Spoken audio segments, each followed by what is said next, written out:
Good morning everyone. आज मैं आप लोग को पढ़ाने वाली हूँ उत्पादन संभावना वक्र, प्रोडक्शन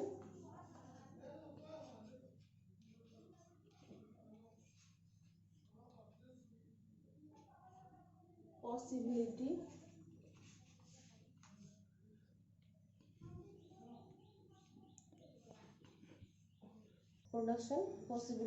कर्व, या इसको हम शॉर्ट फॉर्म में PPC भी बोलते हैं। PPC। प्रीवियस लेक्चर में मैंने आप लोगों को पढ़ाया था अर्थव्यवस्था की केंद्रीय समस्याएं। जब हम साधनों के आवंटन की समस्या, साधनों के कुशलतम प्रयोग की समस्या, अर्थव्यवस्था के विकास की समस्या की बात कर लेते हैं, तो उसके बाद अगली जो आती है वो समस्या आती है कि किस वस्तु का उत्पादन कितना किया जाए। ये उत्पादन संभावना वक्र जो है दो वस्तुओं के उत्पादन की बात करती है।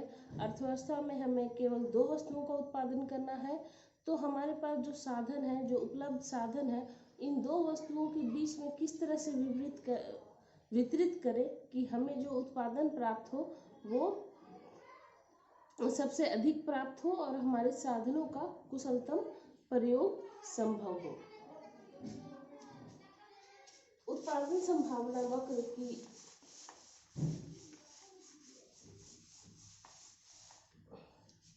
एक जो परिभाषा है प्रोफेसर सैमुअल्सन ने की थी। प्रोफेसर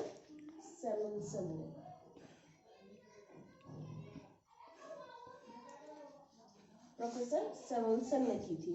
उन्होंने कहा था कि उत्पादन संभावना वक्र दो वस्तुओं के ऐसे संयोगों को दिखाता है जिससे कि उत्पादन का सबसे अधिकतम हमें प्राप्त हो और जो वस्तुएं हम उसमें लगा रहे हैं उसका कुशल से कुशल प्रयोग हो सके। तो सबसे पहले हम जानते हैं कि अर्थशास्त्र के सिद्धांत को जब हम पढ़ते हैं तो कुछ मान्यताएं लेकर पढ़ते हैं।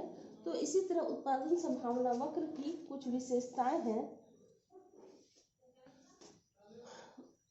और कुछ मान्यताएं हैं। तो किसी भी सिद्धांत को आगे पढ़ने से पहले हम उसकी मान्यताओं को देखेंगे। सबसे पहली मान्यता जो ली गई है वो है उत्पादन के सभी साधन स्थिर हैं। उत्पादन के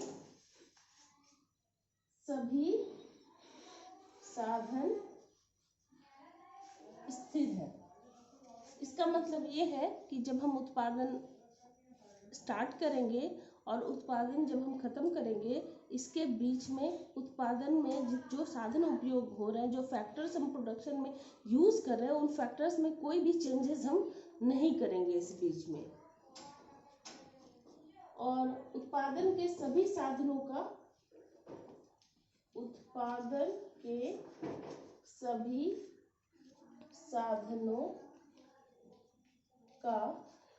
कुशलतम यूज होगा, कुशलतम उपयोग होगा। उत्पादन के सभी साधनों का कुशलतम उपयोग होगा। ऑल फैक्टर्स का ऑप्टिमम यूज, कुशलतम प्रयोग मतलब उसके बाद उसका कोई और यूज नहीं हो सकता। अब है ये एक पहली मान्यता, ये दूसरी मान्यता। पहली है उत्पादन के सभी साधन स्थिर है और दूसरी है उत्पादन के सभी साधनों का कुशलतम उपयोग होगा। तीसरी मान्यता है कि जो है तकनीक स्थिर होगी। तकनीक स्थिर होगी यानी कि टेक्नोलॉजी आर स्टेबल। जो भी टेक्नोलॉजी हम यूज करेंगे, जो भी तकनीकी हम यूज करेंगे, वो तकनीकी स्थिर होगी। ऐसा नहीं है कि उत्पादन जब हम स्टार्ट करेंगे तो एक पुरानी तकनीक से करेंगे, एक ओल्ड टेक्नोलॉजी को लेके करेंगे और जब उत्पादन आगे बढ़ेगा तो हम तकनीकी को चेंज करेंगे। बिल्कुल भी नहीं, पूरे के पूरे उत्पादन की प्रक्रिया में एक ही तकनीकी का प्रयोग होगा। ये तीसरी मान्यता है हमारी। चौथी मान्यता जो है वो है कि दो वस्तुएं केवल दो है, दो वस्तुएं हैं। अर्थव्यवस्था में उत्पादित करने के लिए केवल दो वस्तुएं हैं। हम लोग दो वस्तुओं के उत्पादन का उदाहरण लेके चलते हैं। अगला जो है, हम एक उत्पादन संभावना वक्र यहाँ पे बनाते हैं। हम ये y एक्सिस है और ये x एक्सिस है। हम यहाँ पे दो वस्तुओं के उत्पादन का उदाहरण देते हैं। यहाँ हम सारणी भी बनाएंगे। हम जानते हैं कि जब तक शेड्यूल नहीं होगा, जब तक सारणी नहीं होगी, किसी भी वक्र या कर्व को समझने के लिए पहले शेड्यूल या सारणी जरूरी होती है। तो जैसा कि हम लोगों ने जाना कि दो वस्तुओं का उत्पादन किया जा रहा है, तो दो वस्तुओं का कॉम्बिनेशन या विकल्प हमारे पास A B C D E है, और दो वस्तुओं का उत्पादन हम लोग कर रहे हैं, वीट का कर रहे हैं और मशीन का कर रहे हैं।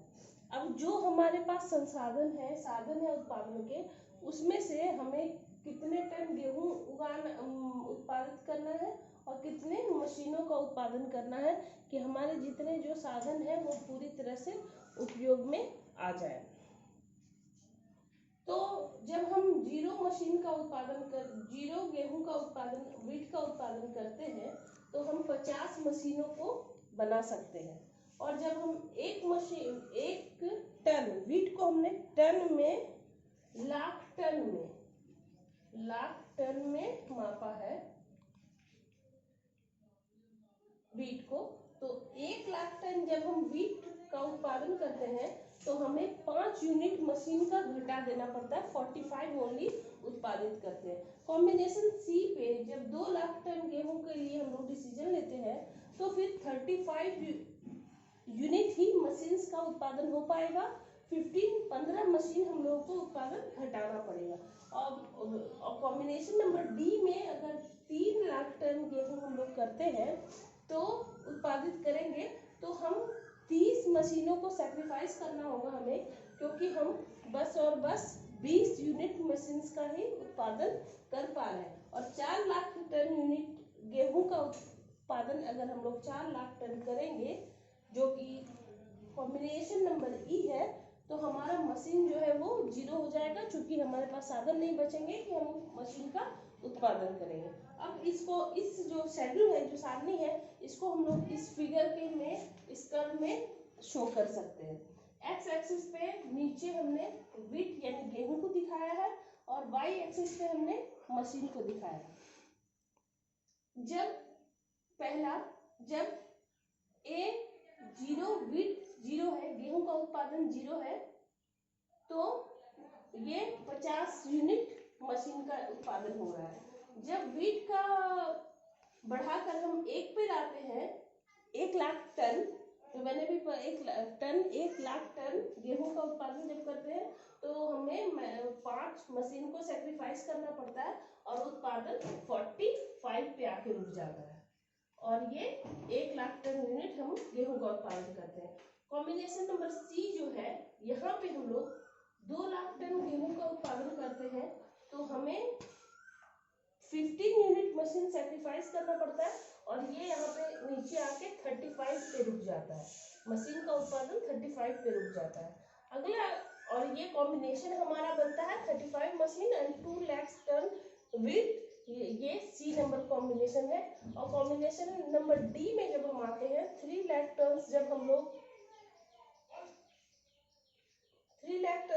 लोग वीट का उत्पादन यहाँ पे कर रहे हैं, तो हमें 30 यूनिट मशीन का सेक्रीफाइस करना पड़ता है, छोड़ना पड़ता है उसे, और 20 मशीन ओनली हम लोग बना पाते हैं।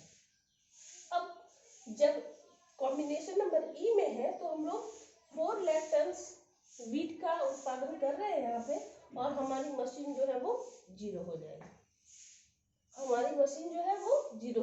तो ये क्या है, प्रोडक्शन पॉसिबिलिटी कर्व है।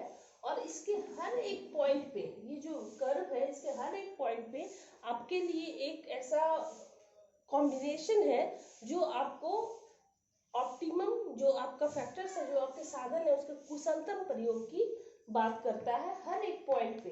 ये तो एक पर्टिकुलर पॉइंट जो मैंने आपको बताया, लेकिन एक प्रोडक्शन पॉसिबिलिटी कर्व के ऊपर से नीचे तक लाखों ऐसे पॉइंट्स हैं, लाखों ऐसे कॉम्बिनेशंस हैं जो कि आपको कितना उत्पादन करना है वो बताएंगे। पर यहाँ पे प्रॉब्लम ये है कि आप मशीन को तोड़ मरोड़ कर रेडी नहीं कर सकते हैं, उसको यूनिट में ही करना होगा, इसलिए हर कॉम्बिनेशन को हम लोग यूज नहीं कर सकते। उन्हीं कॉम्बिनेशन को कर सकते हैं जिसमें कि एक पूरी मशीन एक यूनिट रेडी हो जाए, उसका खर्चा आना चाहिए, तो उसी हिसाब से हमें कॉम्बिनेशन को लेना पड़ेगा। यहाँ पे जो उत्पादित जो फाइनल रेडी जो हमारा जो आउटपुट है वो बहुत छोटे यूनिट्स में टूट नहीं सकता है।